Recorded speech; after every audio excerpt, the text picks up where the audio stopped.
Welcome to Whachacha's Tabletop World, channel devoted to the love of board gaming. My name is Sweetness Whachacha, and today this is the overview of Word Traveler.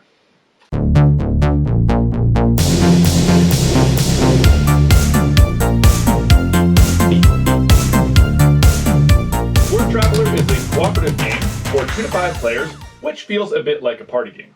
The game is played on a game board, like this. There are 2 game boards, and they are double-sided, each of them containing a different city. The cities include London, Tokyo, Paris, and New York City.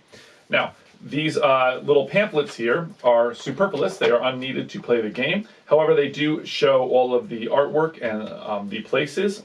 So if you wanted to know what a specific thing was or a specific place was, you could learn that either for gameplay purposes to help you to play a better game, or just to educate you and enrich your life. The game also comes with a sand timer, which is a 5-minute sand timer, so you don't have to use that. You can use your own if you prefer. It comes with a very large stack of cards, and the cards are all double-sided, so they'll have the same word on the front and back, but dubious in this example on the white card, and on the back of it, on black, it will say not dubious, so it's always the opposite.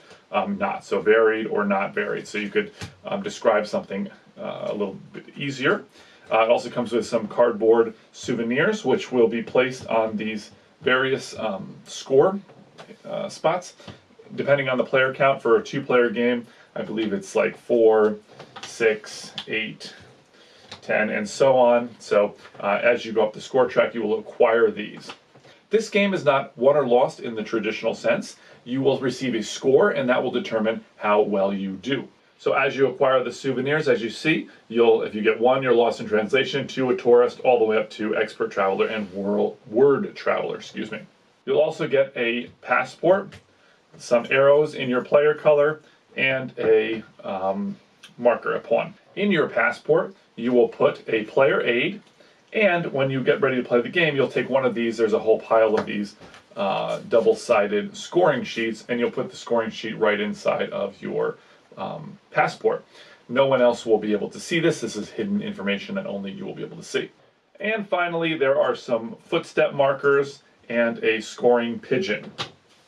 The game is played over 2 days or 2 rounds, and each of the rounds acts exactly the same, with the exception is you'll have 3 locations each player will visit on the first day, and that will increase to 5 locations on the second day. So I've got the game set up here for a 2-player game with red and purple. I placed the souvenirs along the scoring track. I placed my scoring sheet in my passport, which would be secret from everyone. And I've got my first, second, and third stops. 4th and 5th stops will only be used on the second day, so we can get rid of those. And then every player will get 10 cards. Let's take a look at the scoring card in a little more detail. Okay, so the blue circles are going to be worth 1 point. The green stars are going to be worth 2 points. Those are points that you will score throughout the game. And it's essentially you get to decide where you go. So, and which score points you'd like to score. So if you look here, like this first location is 2 up. That's the hot air balloon. And so on and so forth. Let's say if I was going to try to go to get this one, it would be here. It would be this telephone box here. So you can go wherever you want to with this. By giving directions. Now that's going to depend on what kind of card you have. Maybe you might want to go towards the star since that's 2 points, or maybe you might want to go to a bunch of stuff that's clumped up together or easier to get to score more points. That's kind of your strategy, your own personal strategy. So once you have your 10 cards, you've got your 3 arrows here, and you have got your passport set up, and everyone is ready. You'll start your timer, and everyone has 5 minutes to begin looking at their sheet and assigning cards. Now when the timer runs out, or if all players have finished, you'll move on to the planning day. Now the theme of this game is that you're in a foreign country and you are trying to communicate information to the people that you're planning your trip with. And because of this, it's not, there's a little bit that's lost in translation. And so you're going to go through and describe what you're doing on each day. So you'll start by saying, this player would start if they were the first to go. And it doesn't really matter who goes first. There are rules to tell you who goes first, but again, it doesn't really matter. So first you would say, I went north to a location that was not practical, it was enchanting and electric.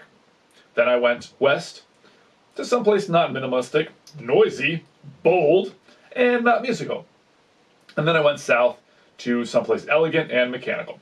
Now, this isn't a step that you really necessarily have to have. You don't have to say these things. You can kind of skip it, but for the flavor, for the fun, you can do so. Now, the other players are going to take the 3 footsteps for the first day, and they're going to start with the first location.